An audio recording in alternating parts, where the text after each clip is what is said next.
A gente vai abrir a Bíblia daqui a pouquinho. Eu vou pedir só para a gente fazer uma oração, para você fechar os seus olhos, tá bom? Vou deixar o celular aqui para eu ficar olhando no tempo, ficar de olho no tempo. Aqui tem o meu rascunho também, tá bom?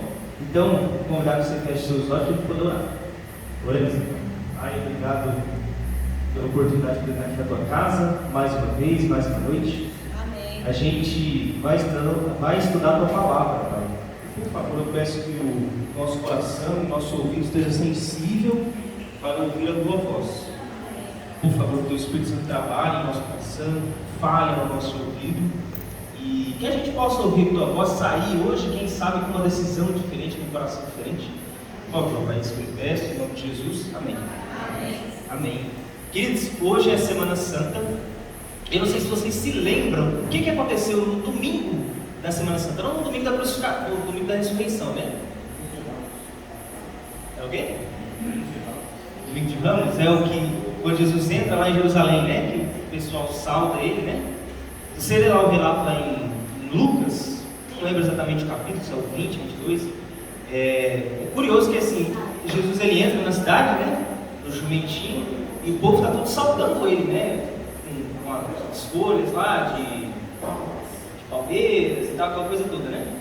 Mas é interessante, se você continuar lendo o relato, fala que Jesus chora para aquele povo, né? E se você ler os evangelhos todos, né, nos 4 evangelhos, Jesus chora somente 2 vezes, né? Ele chora na morte de Lázaro, né? Que ele perdeu um amigo, perdeu uma pessoa querida, e ele chora pelas pessoas de Jerusalém. No dia que estavam saudando ele, né? Curioso, ele não chora quando estavam gritando para crucificar ele, é uma coisa curiosa, né? Interessante isso, né? Ele chora quando o povo estava alegre, né, entre aspas, né, dele. Mas enfim, sobre esses detalhes, sobre os últimos momentos, sobre os dias finais da vida de Jesus, né, antes da crucificação, a gente vai falar mais para o fim da semana. Lembre que essa semana de oração ela vai acontecer todos os dias. Ela começou ontem, está tendo hoje e vai ter segunda, terça, quarta, quinta, sexta e sábado. No sábado de manhã a gente vai ter Santa Ceia e o lava-pés. Todos os dias vai estar acontecendo à noite. Então você está convidado a vir todos os dias à noite, às 19h30, às 7h30 da noite. E você pode convidar também outra pessoa. Se você é convidado, você pode convidar outras pessoas também. Tá bom? Então o que a gente vai ter todos os dias? Semana de oração, Semana Santa. Que horas? 7h30 ou 19h30. 7h30 da noite ou 19h30, tá bom? Queridos, o tema de hoje, todos os dias, a gente vai estar falando alguma coisa sobre amor, né? O tema da semana, que é aquele ali, né? Ele não está aqui, né? Ele não está no túmulo, o amor vive. Então, todos os dias a gente vai estar falando sobre amor.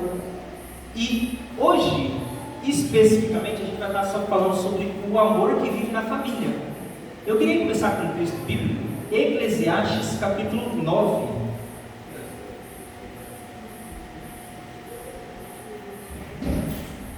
Lembra, queridos, que quando Deus criou o mundo, lá fala assim no 6º dia, né, que tudo ao fim de cada dia, o que ele dizia?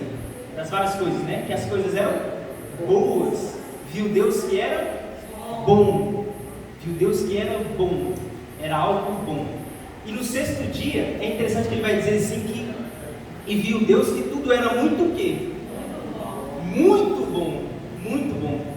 Eu estava lendo um livro de um sujeito chamado Rubem Alves, que é inclusive um teólogo também, ele é pastor, né, psicólogo, psicanalista, essa coisa toda.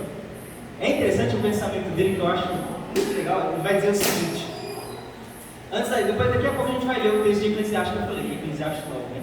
Ele fala assim: penso que Deus deve ter sido um artista brincalhão para inventar coisas tão incríveis para se cumprir. Penso mais que ele foi gracioso, deu-nos as coisas incompletas. Então olha o pensamento dele. No pensamento dele, a graça de Deus está em dar as coisas incompletas. Por quê? Deus nos deu as coisas incompletas, cruas, deixou-nos ter o prazer de inventar a culinária. Comer é um prazer, é uma coisa gostosa, é uma coisa prazerosa, mas é também prazeroso fazer comida, descobrir comida, né? E ele fala que Deus deu esse presente da culinária, de dar as coisas cruas para a gente poder aprender a fazer. Eclesiastes, capítulo 9, se você está com a tua Bíblia aí.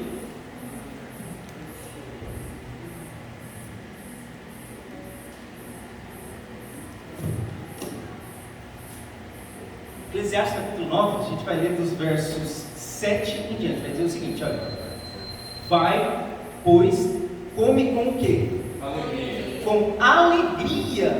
Com alegria, com prazer o teu pão, e bebe gostosamente o teu vinho, pois Deus já de antemão se agrada das tuas obras. Em todo o tempo sejam altas as tuas vestes, e jamais falte óleo sobre a tua cabeça. O que significa? Sejam altas as tuas vestes, que as tuas ações, a tua vida seja uma vida justa. Isso quer dizer, é uma forma simbólica de dizer, né? Por exemplo, lá em Apocalipse, quando fala lá o conselho de Jesus para a igreja de Laodiceia, né? Recomendo que de mim compre ouro puro, vestiduras brancas, né? Então, vestiduras, a roupa branca sempre simboliza uma vida justa, atitudes justas, uma vida com justiça, né? E o óleo aqui, quando fala, né, o óleo sobre a cabeça, lembra do Salmo 23, né? Unge a minha cabeça com óleo, né? Aquela coisa toda. A unção naquela época está muito, ou melhor, o óleo naquela época, o óleo ser derramado na cabeça está ligado com a unção, de ser ungido por Deus, sabe? É a bênção de Deus. Então ele está dizendo assim: tenha as tuas vestes brancas, alvas, né? Ou seja, vive uma vida íntegra, uma vida justa, porque vê que no verso 7 ele fala para você ter o quê? Comer com prazer, com alegria o teu pão, para você ter prazer da tua vida, mas é para você viver uma vida justa, uma vida íntegra, né? E ser abençoado por Deus, ter unção de Deus, ter o óleo sobre a cabeça. Aí ele vai dizer assim no verso 9: goza a vida com a mulher que amas, todos os dias da tua vida fugaz, aos quais Deus te deu debaixo do sol, porque esta é a tua porção nesta vida, pelo trabalho com que te afadigaste debaixo do sol. Você lê no livro de Eclesiastes, ele fala muito que a vida debaixo do sol é uma vida cansada, e de fato. Acho que a maioria de vocês aqui já são adultos, né? Tem algumas crianças, e eu também estou na juventude, mas a maioria são adultos e sabem que a vida é cansada, é uma vida de fadigas. Mas ele fala, ainda assim, o conselho do pregador, quando vai dizer Eclesiastes 1, né? Goza a tua vida com prazer, tenha alegria, mas faça isso do jeito certo, da maneira certa. Porque existe o prazer nisso, mas também existe o prazer nisso. Bom, é interessante que em Eclesiastes ele vai envolver duas coisas, né? Vai envolver família, né? Mulher, né? Especificamente, vai envolver comida, né? Coisa que você come. A gente sabe que estamos saindo, né? Há pouco tempo está terminando a pandemia, né? A gente ainda tem caso de Covid, mas a gente sabe que quando começou a pandemia, teve um certo período que teve que parar assim, praticamente tudo, né? E a maioria dos casais, né, ficavam um tempo integrado em casa, né? Tanto o esposo quanto a esposa, às vezes os filhos, né? E, enfim, não só isso, mas junto com muitas outras tensões, porque às vezes nesse período veio dificuldades financeiras, aí tem, quem sabe, alguns problemas emocionais, tudo isso daí, e junto dentro de casa, vira uma dificuldade de lidar com isso tudo. Né? Se todo mundo, quem sabe, estivesse bem financeiramente, né, assim, completamente estável financeiramente, não seria tão problemático a questão de pandemia para os casais ficarem em casa, né? Mas a gente sabe como a questão financeira afeta, e muito, num casamento. Né? Quem é casado sabe disso, obviamente. Grande parte dos divórcios sempre fala isso, tem a ver com isso, né? Com questão financeira. E a gente sabe o quanto isso, ou melhor, o quanto aumentou durante a pandemia o número de divórcios. Tem até uma estatística que mostra que lá nos Estados Unidos, no mês de outubro do ano passado, melhor, do ano retrasado, né? 2020, já é ano retrasado, diz que os divórcios aumentaram 70% em relação ao mês de agosto do ano anterior. Então, e o feminicídio também. Feminicídio também, né? E a gente sabe que são taxas altas, né? Inclusive, daqui a pouco, mais para o fim do sermão, a gente vai chegar nessa questão de esposa, essa coisa assim mais específica, né? Do relacionamento entre marido e mulher. Vai chegar nessa parte mais no final. Mas os divórcios aumentaram bastante, 70% em relação ao ano anterior, né? Então, lidar com essas questões de casamento, essas tensões todas, né, junto de pandemia, problemas financeiros, e filho ficando em casa, e os dois ficando na casa, não podendo sair, né, causou um monte de problemas. Para ser mais exato, um monte de divórcios, né, um aumento de 70%. Aí uma pergunta importante que eu acho que é interessante da gente fazer é: como que eu resolvo esse problema? Como que pode ser resolvido? Não tem exatamente uma única solução. Eu vou falar daqui a pouco ali qual que a gente propõe, o que a Bíblia sugere para vocês, mas a gente vai ver que assim, essa solução está ligada a um monte de outras, né? Não é uma coisinha só que vai resolver o teu casamento, mas é um monte de ações, um monte de coisas ligadas a uma pessoa. Tem uma musiquinha que eu vi ela aí um tempo atrás, né? Lembrei dela curiosamente, né? Pensando aqui sobre essa questão de família, casamento, divórcio, né? Musiquinha, a letra dela dizia o seguinte: se na família está Jesus, é feliz o lar. É feliz o lar. Exatamente. É uma música bem conhecida, né? Uma música, não sei se é adventista, mas bem cantada no meio adventista, né? Música infantil. A solução para os problemas do casamento, dos problemas até financeiros, das tensões dos nossos relacionamentos, não só envolvendo questão de casamento, mas de pai, de filho, de amizade, de irmão, de pessoas, a solução está numa pessoa, e unicamente numa pessoa, que é Jesus Cristo. É no amor de Jesus. Só o amor pode resolver o problema. Somente o amor. Quero ler com vocês, queridos, o texto. Vou convidar que vocês abram a Bíblia de vocês lá em João capítulo 10. A gente vai ler uma parábola, uma história que Jesus contou.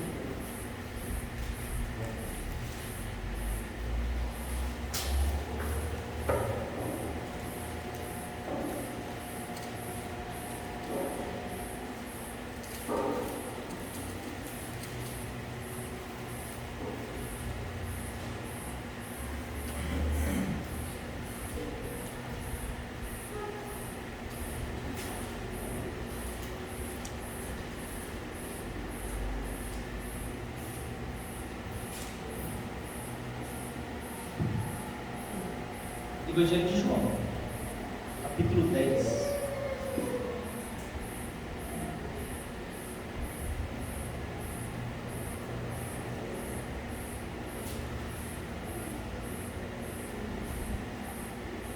Vou esperar todo mundo abrir.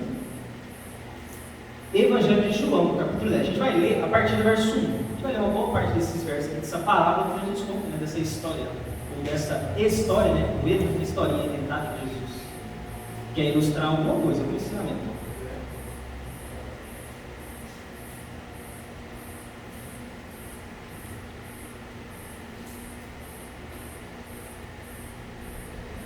João capítulo 10, verso 1. Olha o que ele vai dizer. Em verdade vos digo. Uma coisa curiosa. Um detalhe que fala acerca do contexto, né? Como tem a ver com Semana Santa, né? Lembra que, queridos, se você, por exemplo, virar a tua página na tua Bíblia, a partir do verso 12 já tem a unção de Jesus. Aí já começa a entrada triunfal de Jesus lá em Jerusalém. Então, assim, esse capítulo 10 está perto dos momentos finais da vida de Jesus também. Uma coisa curiosa, fica uma curiosidade para você pensar a respeito disso, né? O Evangelho de João, ele gasta quase metade do livro dele só para falar da última semana de Jesus, né? Os outros evangelhos, eles gastam bastante tempo, né, com os primeiros anos do ministério de Jesus, né? E João, ele já gasta quase metade do evangelho só na última semana, né? Então ele dá uma importância para ele, para o evangelista João, para o apóstolo. Para ele é muito importante que a gente saiba bastante da última semana de Jesus, né? E outra curiosidade que tem a ver com o contexto, que quando você lê o livro de João e os outros evangelhos, você vai perceber, se os outros evangelhos eles vão focar no ministério de Jesus, os 3 primeiros anos, 2 primeiros anos. O evangelho de João foca mais para o restante, uma outra fase que os outros 3 primeiros não dão tanta atenção. Mas vamos lá, João capítulo 10, a partir do verso 1. Em verdade vos digo, o que não entra pela porta do aprisco das ovelhas, mas sobe por outra parte, este é ladrão e salteador. Aquele, porém, que entra pela porta, esse é o pastor das ovelhas. Para este o porteiro abre, as ovelhas ouvem a sua voz, ele chama pelo nome as suas próprias ovelhas e as conduz para fora. Depois de fazer sair todas as que lhe pertencem, vai adiante delas, e elas o seguem, porque lhe reconhecem a voz. Na parábola é isso. Aí ele vai continuar dizendo aqui no verso 5. Mas de modo nenhum seguirão o estranho, antes fugirão dele, porque não conhecem elas não conhecem a voz dos estranhos. Jesus lhe propôs essa parábola, mas eles não compreenderam o sentido daquilo que ele falava. Jesus, pois, lhes afirmou de novo: em verdade vos digo, eu sou a porta das ovelhas. É uma coisa curiosa, já começa a explicar o que são os símbolos da palavra. Eu sou a porta das ovelhas. Todos quanto vieram antes de mim são ladrões e salteadores, mas as ovelhas não lhe deram ouvidos. E ele vai explicar o porquê que as ovelhas não dão ouvido. Eu sou a porta, se alguém entra por mim, será o salvo, e entrará, e sairá, e achará pastagem. As ovelhas vão poder comer à vontade, vão poder comer com tranquilidade. No verso 10, o ladrão vem somente para roubar, matar e destruir. Eu vim para que tenham vida, e vida em abundância. Não é vida qualquer, não é uma vida medíocre, é vida em abundância. Eu sou o bom pastor.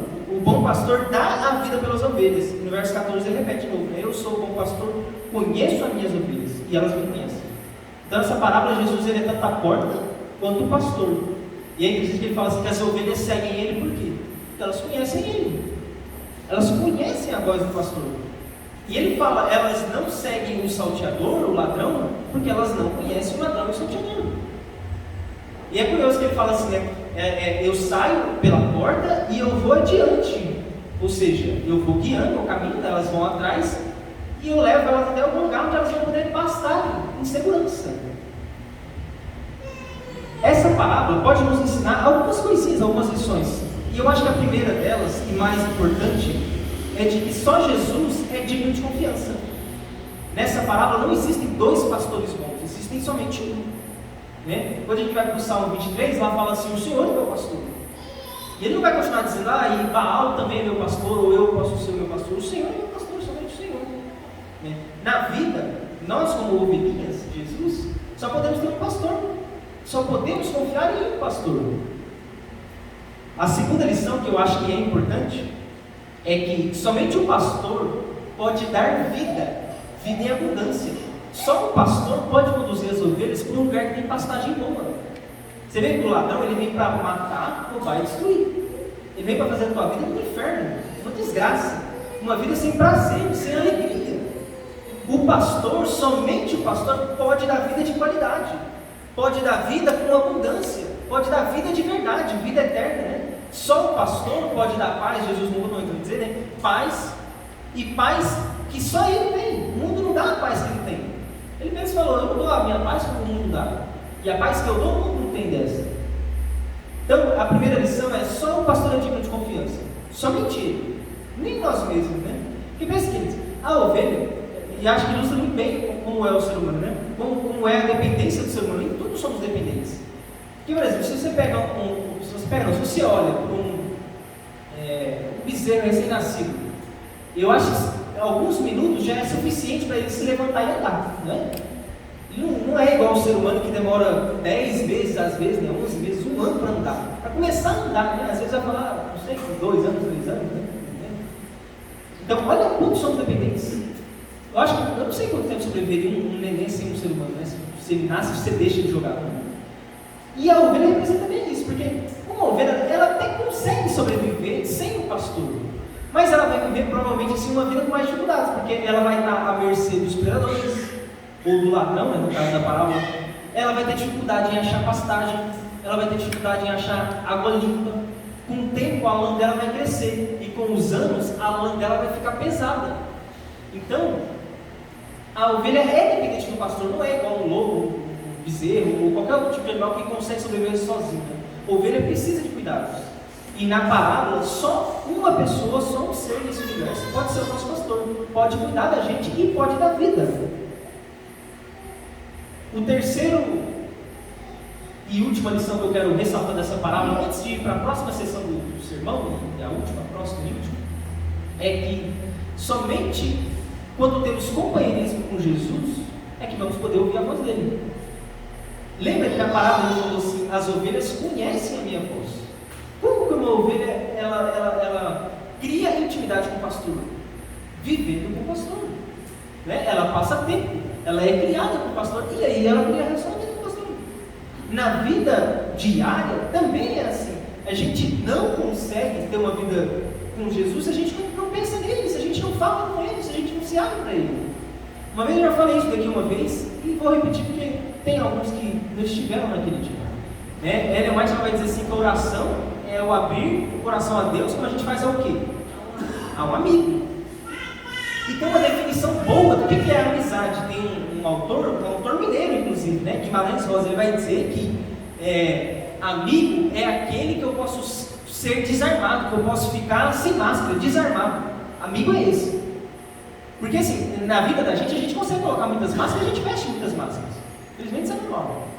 Para a maioria das pessoas a gente veste a máscara de cristão, de feliz, de bom filho, de bom pai, de bom esposo, de boa esposa. A gente veste essas máscaras.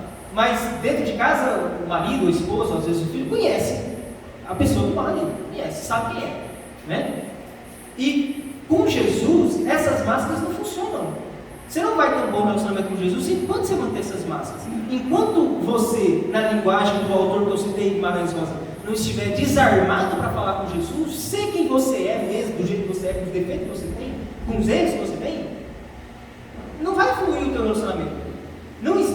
Inclusive, não existe.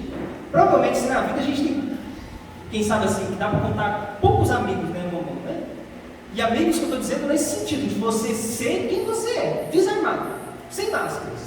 Da pessoa saber os defeitos que você tem, saber o jeito que você é, o jeito que às vezes você é, enfim. Os defeitos que todos nós temos. Então, queridos, precisamos passar tempo com Jesus. Precisamos para a gente poder conhecer a voz do nosso pastor. Se a gente não passar tempo com ele, se eu não falar com ele, se eu não me abro com ele, se eu não sou sincero com ele, você não vai conhecer a voz dele nos momentos de dificuldade. Nos momentos quando ele for diante da tua vida e ele chamar as ovelhas, você não vai ouvir, você vai ficar para trás. E não vai ficar para trás porque ele te deixou, ou porque ele não te ama. Vai ficar para trás porque você não conhece a voz dele. E se você não conhece, como você vai saber quando você tem que ir? Então, Jesus, para a cura dos nossos relacionamentos, para o bem dos nossos relacionamentos, seja num casamento, seja de pai, de filho, de amigo, de irmão, de colegas, Jesus é a solução. O primeiro passo é ter Jesus como companheiro, é ser amigo de Jesus, ser amigo íntimo de Jesus. E agora, queridos, eu queria ir para outra parte do sermão, que eu queria falar sobre o relacionamento com família, esposo, esposa, porque eu acho que é a situação mais comum aqui na igreja, Por exemplo, quantos aqui são casados? Levante a mão. A maioria é casada. Então eu acho que faz sentido falar disso. É uma necessidade. Eu queria que vocês abrissem a Bíblia de vocês, primeiro lá em Efésios, capítulo 5. A gente vai ler esse textinho agora, inicialmente.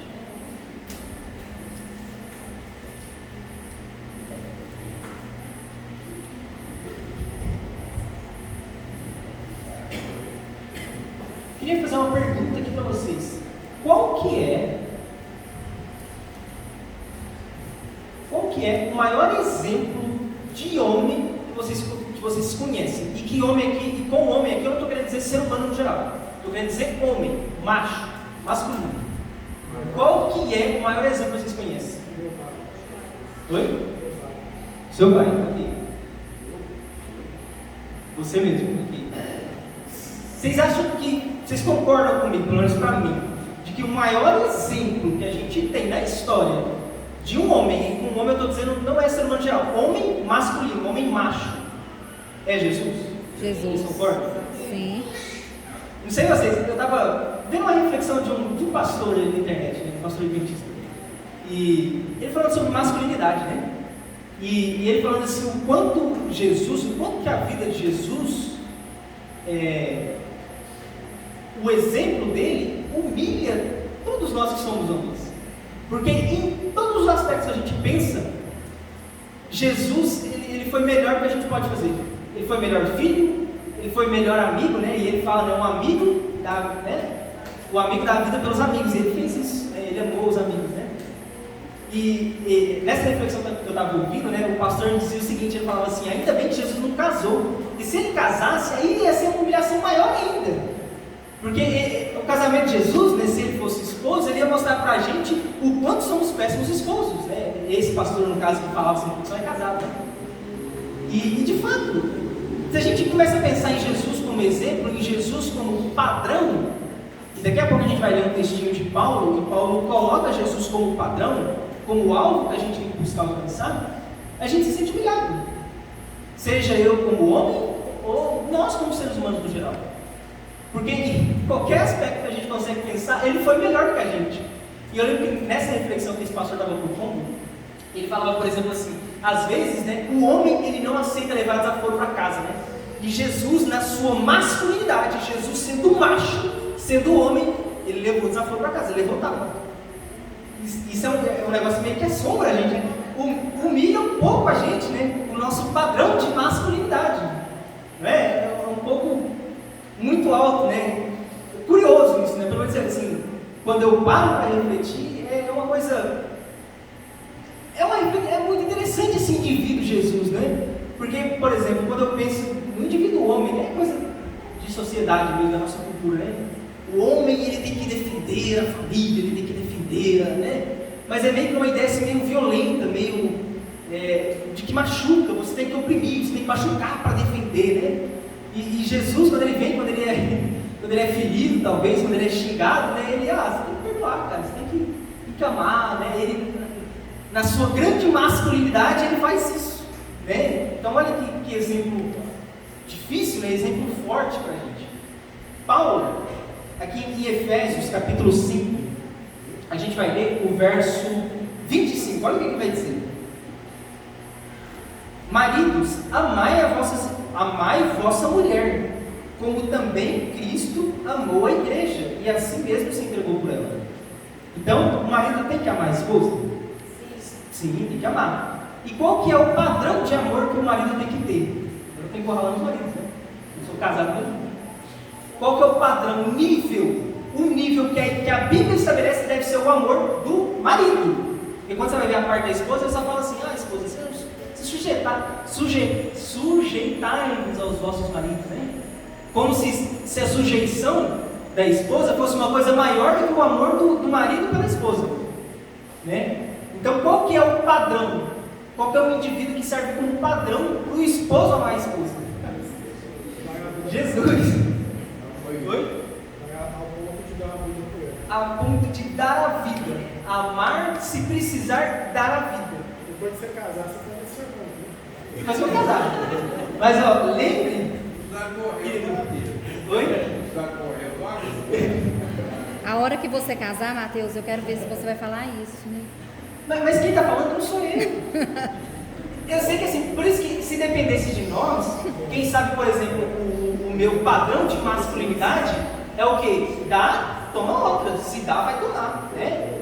E geralmente o nível que a gente gosta é se eu tomei um tapa, eu quero derrubar o outro no cu, né? Não basta eu dar um tapa na mesma força, tem que bater, né? Aí Jesus vem e fala assim, não, querido, não é assim, não pode ser assim.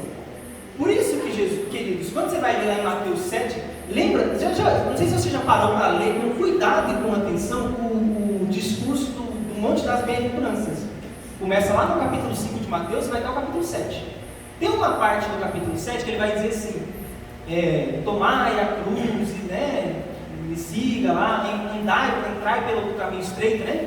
Se você ler com cuidado aquilo lá, muitas vezes a gente associa que, a gente acha, né, que, por exemplo, que andar o caminho estreito ou tomar a cruz é deixar de tomar cerveja, é deixar de, de ir no cinema, é deixar de, não sei, fazer essas coisas todas exteriores. Mas quando você lê o capítulo, você lê o discurso, tomar a cruz e seguir o caminho estreito de Jesus é perdoar, é amar.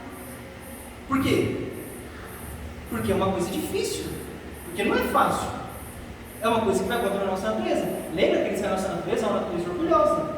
E quando você é orgulhoso, o orgulho ele não ama o outro, ele ama só a si mesmo, ele só tem tempo para ele. Ele só tem atenção e prioridade para ele mesmo. O orgulhoso não tem prioridade para o outro, né? Por isso que amar, perdoar, amar como Jesus amou, né? Dar a face, são umas coisas absurdas. Não tem ninguém que fala isso em sã consciência, só Jesus. Dar a face, né, perdoar, e Paulo, né, inspirado pelo Espírito Santo, como a gente crê que ele é, porque a Bíblia fala que toda palavra, toda escritura é divinamente inspirada pelo Espírito Santo, ele vai dizer, tem que amar a esposa como Cristo ama a igreja. Ou melhor, isso, exatamente, a gente tinha trocado as palavras. Então, é um padrão alto, mas é o padrão que Cristo coloca. E isso não tem que ser um fardo, isso não tem que ser feito de uma forma pesada, triste. Quer dizer, a pior coisa é uma religião. A pior coisa que existe dentro da religião, não só da religião, mas de outras coisas também. A pior coisa é quando você tem uma religião fria, sem amor, sem alegria. Tanto que, por exemplo, nos judeus, é proibido não se alegrar no sábado.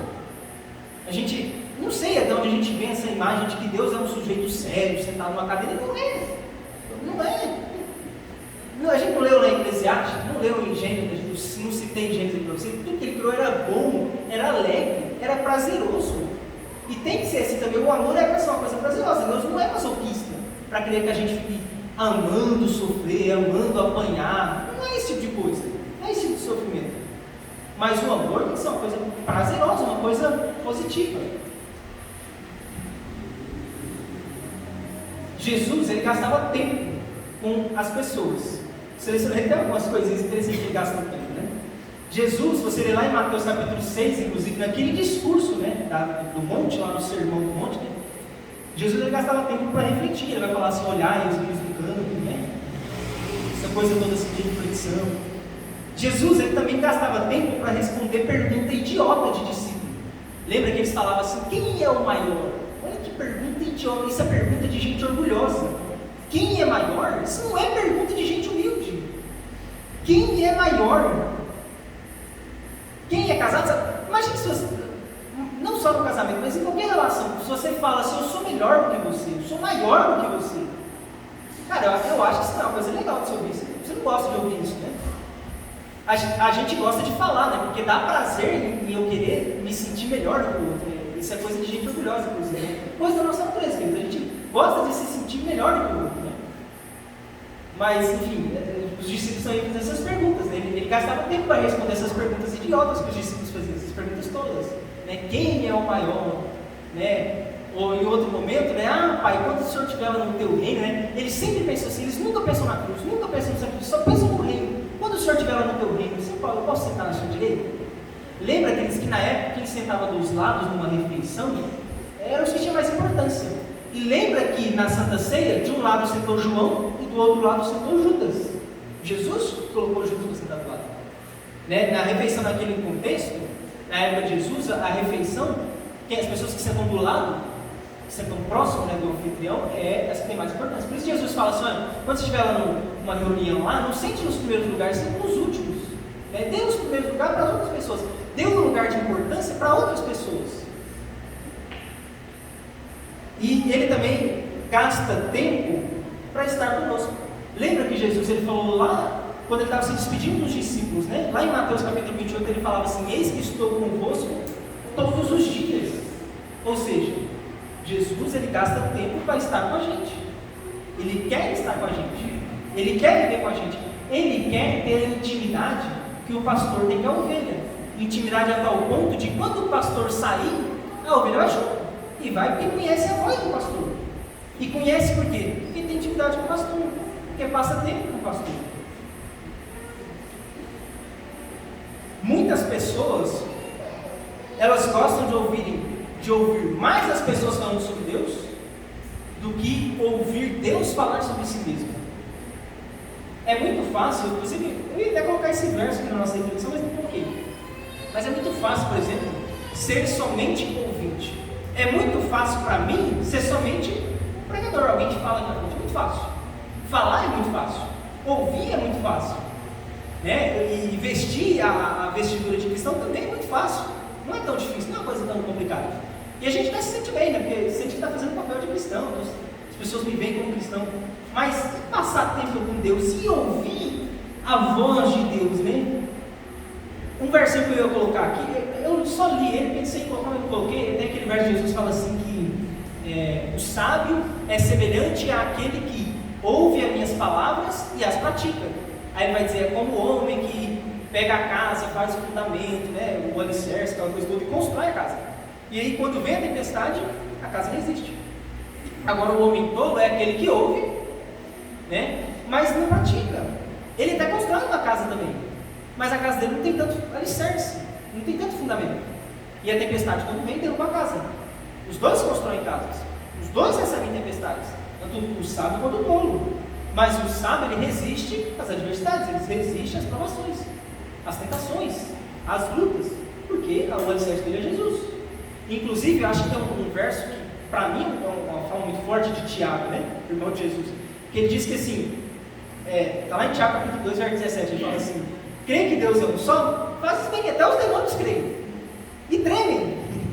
Então, somente a crença não é suficiente. E lembre-se, queridos, quando Jesus fala assim, todo aquele que crê será salvo, primeiro vem o elemento da crença, porque primeiro você tem que acreditar em Jesus, mas depois você tem que chegar a algum lugar, tem que chegar a algum ponto, né? Tem que gerar esse arrependimento, tem que gerar algum fruto, tem que gerar alguma ação, tem que gerar amor na vida prática.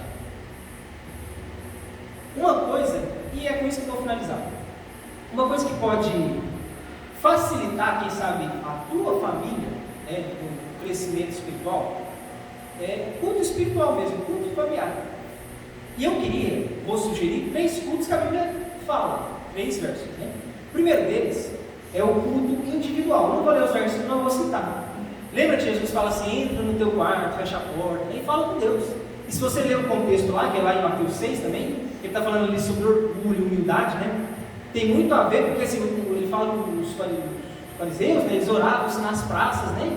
Para as pessoas verem que eles oram, né? E ele fala assim: não, ora no teu quarto lá. Então ele fala assim: uma mão faz, a outra não precisa saber, né? Que faz uma mão, a outra não precisa saber, né? Então o primeiro elemento é assim, você ter um culto, um relacionamento íntimo, individual com Deus. Aí a gente depois vai para o segundo passo, que é um relacionamento familiar, né? Às vezes quem tem filho, né? Ou se você às vezes já não tem mais os filhos, já cresceram, ou se ainda não tem filho, mas você com a esposa, ou com o esposo, você pode fazer um culto familiar, os dois também, né? Isso é recomendado pela Bíblia. Inclusive vai ter que, lá em Deuteronômio 6, né, ele fala muito de escrever as leis no coração, né, nos umbrais da porta, na mão, na fronte, né? Ou seja, é de escrever a lei na tua vida. Não é de ter escrito literalmente, né? Mas é de ter na vida prática mesmo. E o terceiro tipo de culto, o primeiro é qual? O individual. Individual no quarto e tal. O segundo é o familiar. Da família. Às vezes faz com os filhos, às vezes faz só com a esposa, né? O que pode, né? O que é capítulo. E o terceiro é o culto comunitário. Tem até aquele versículo, aquele salmo muito famoso, né? Alegrei-me quando me disseram, vamos à casa do Senhor. Né? Esse salmo, se você ler, se eu não me engano, acho que a partir do 121 até quase o 140 lá, são aqueles salmos ou cânticos de romagem. Eram cânticos que eles cantavam, músicas que eles cantavam quando eles subiam no templo, ou quando eles estavam no templo, né? Então esse salmo é um cântico de romagem. E ele fala, né, a gente tem que ir para a casa de Deus com o quê? Com alegria. Mas isso, queridos, essa alegria genuína, ela só pode acontecer quando você tem um relacionamento com Jesus. Fazer as coisas por fazer não adianta de nada, não vale de nada para Deus. Tanto que Paulo, ele vai ao extremo de dizer, eu posso dar o meu corpo para ser sacrificado por outra pessoa. Eu, como marido, posso dar o meu corpo para morrer no lugar da minha esposa, mas se eu não tenho amor, não vale de nada.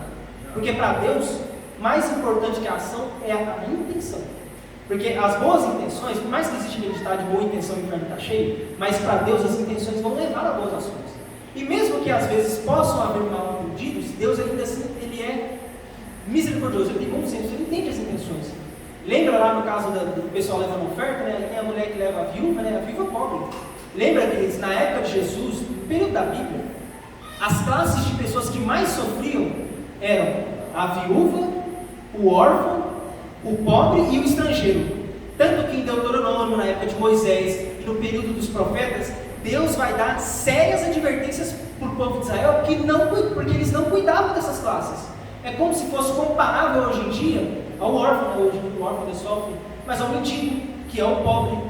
O mendigo de hoje em dia é o pobre na época dos tempos bíblicos. E lembra, a viúva pobre, quando ela vai lá no templo, né, ela dá uma oferta, ela dá umas moedinhas, uma miséria de oferta.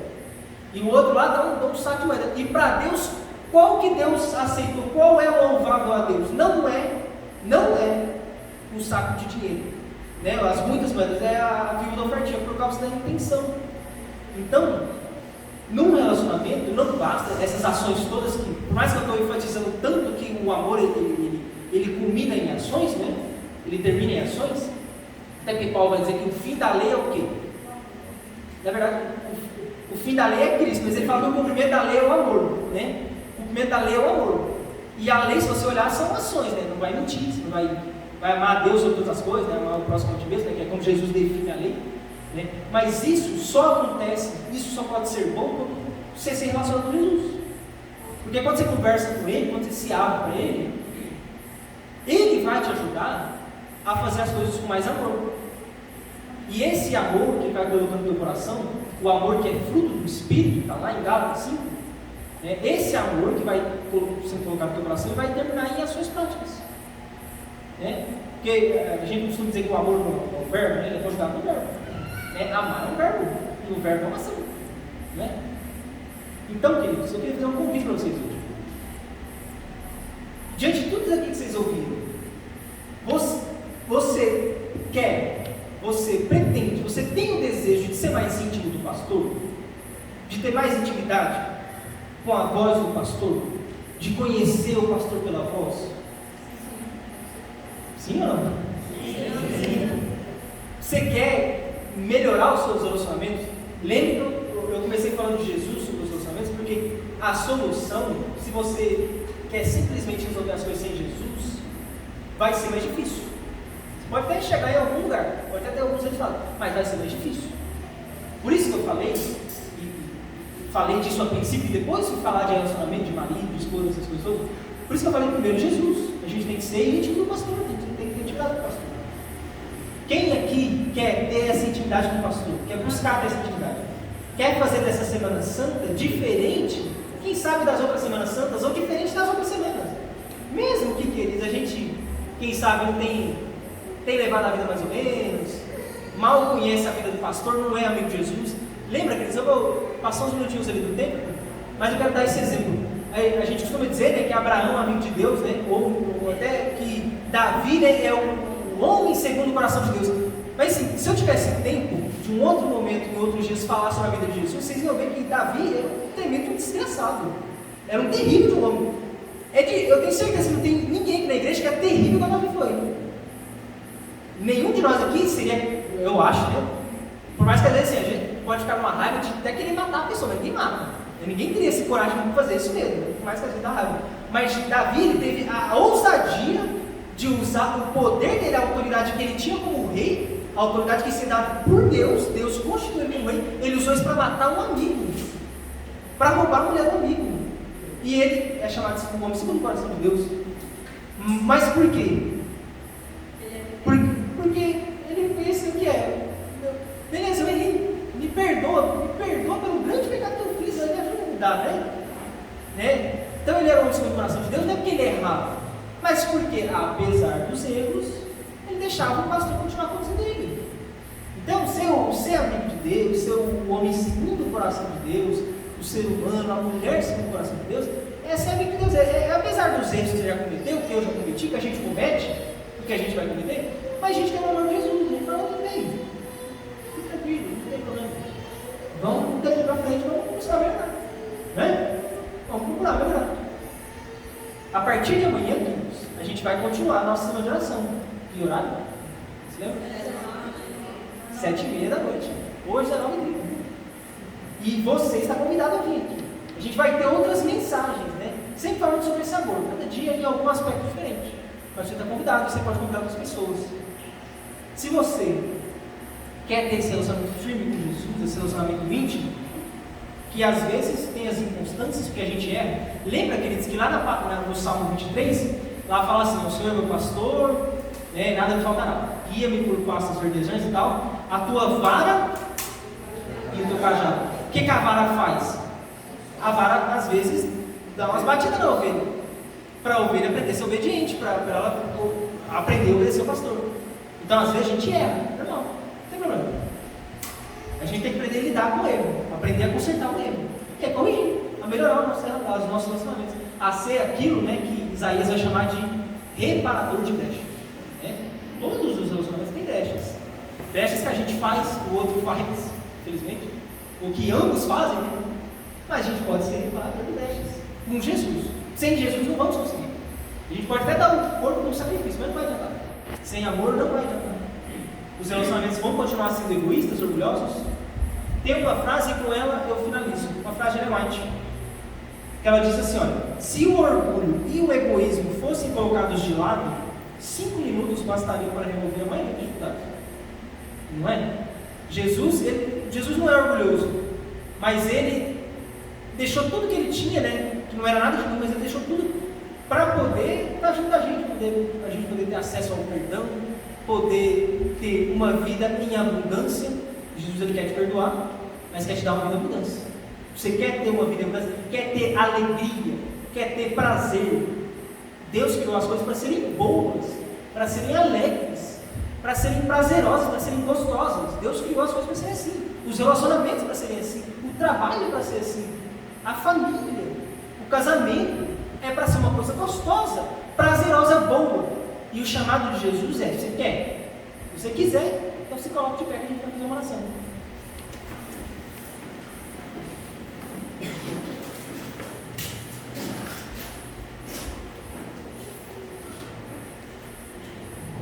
Então, convidar que você feche seus olhos para a gente falar com Deus. Pai, obrigado, Pai, pela vida e pela oportunidade de eu estar aqui na tua casa, mais uma vez. A gente ouviu a tua palavra e a gente ouviu muitos conselhos que o Senhor dá. A gente percebeu, Pai, que o Senhor veio aqui para salvar o ser humano, para redimir o ser humano. E dentro desse processo de redenção, não existe somente o perdão. O perdão é o primeiro passo, o arrependimento, o perdão é os primeiros passos. Mas depois disso, o Senhor quer dar vida em abundância, quer dar uma vida prazerosa, uma vida alegre, uma vida boa. E isso depende da gente conhecer a voz do pastor. Se eu não conheço o pastor, ele não pode me conduzir para pastos verdejantes. Ele não pode conduzir para um lugar tranquilo. Ele não pode me deixar a salvo do ladrão, do salteador. É um desafio, Pai, diário a gente se relacionar com o Senhor. É um desafio diário a gente falar com o Senhor, ser amigo do Senhor. É um desafio diário, inclusive, viver o teu amor em prática, colocar ele em prática, como marido, como esposas, como cristãos, como filhos, como pais, como pessoas, como seres humanos, como amigos. É difícil colocar esse amor em prática, é uma cruz para carregar. Mas a gente sabe, Pai, o Senhor prometeu que o Senhor está com a gente. Então, nessa jornada que é difícil, em alguns momentos, a gente não está sozinho. Mesmo que às vezes a gente não sinta, o Senhor está com a gente, o Senhor prometeu. E eu sei que o Senhor não mentiu quanto a isso, o Senhor está com a gente. Por favor, Pai, ajude todos nós a crescermos em nossos relacionamentos, como maridos, como esposas, como filhos, como pais, como cristãos, como amigos, como colegas, como seres humanos. Nos ajude, Pai, a crescer, a ter essa vida plena que o Senhor prometeu, falou que vai dar. Por favor, Pai, leve-nos em segurança e que amanhã a gente venha para ouvir mais a Tua palavra. Por favor, Pai, é isso que eu lhe peço, perdoa os nossos pecados. A gente peca, a gente erra, ajuda a gente a lutar, ajuda a gente a não desistir, a ter forças para continuar lutando, apesar dos pesares, apesar de... Por favor, Pai, é isso que eu lhe peço, perdoa às vezes que a gente erra, mas que a gente possa buscar crescer em Ti e que amanhã estejamos aqui de novo, para ouvir a Tua voz. É isso que eu lhe peço, em nome de Jesus, amém.